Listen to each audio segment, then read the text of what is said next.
After shame becomes internalized, something very quiet begins to happen. The emotional self starts hiding, not because it wants to be false, but because it has learned that being fully seen may not feel safe. And this is why one of the deepest fears many people carry is not rejection, it is visibility. Because being noticed is not the same thing as being emotionally seen. Many people know how to be admired, needed, helpful, strong, respected, loved for the role they play, but still feel that their real self remains hidden, because emotional visibility can feel dangerous to a nervous system that once learned to survive through concealment. Perhaps vulnerability was criticized, needs were dismissed, sensitivity was misunderstood, emotion created distance, honesty created conflict, being open created shame. And slowly the emotional self learns to become careful, careful with emotion, careful with softness, careful with need, careful with honesty, careful with visibility. And over time, hiding no longer feels like hiding, it begins to feel like personality. Some people become highly independent, some become emotionally useful, some become overly understanding, some become successful, some become calm, some become easy to rely on, but internally they remain guarded, because being accepted for the protected self can feel safer than being known in the real self.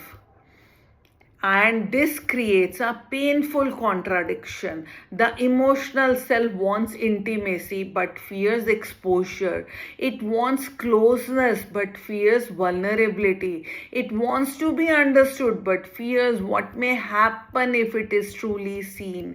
This is why some people over explain themselves, some hide behind humor, some intellectualize emotion, some become caretakers, some disappear emotionally when relationships become deeper. And some people feel safer inside emotionally distant relationships because distance protects them from being fully known. Because to be truly seen means allowing someone to emotionally encounter the parts of you that shame once told you to hide.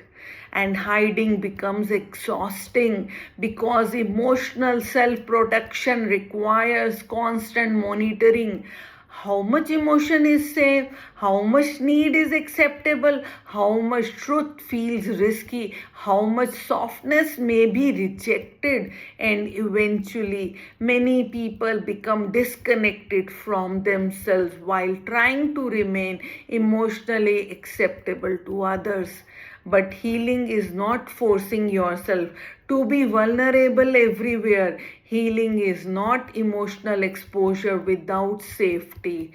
Healing begins when the emotional self slowly learns that visibility is not always danger, that safe people do not punish authenticity, that your emotions are not too much, that your needs do not make you difficult to love. And perhaps one of the deepest forms of healing is not becoming more impressive, it is becoming less hidden, slowly, safely, gently, because many people spend years trying to become more lovable while quietly believing that if they were fully seen, they would no longer be loved.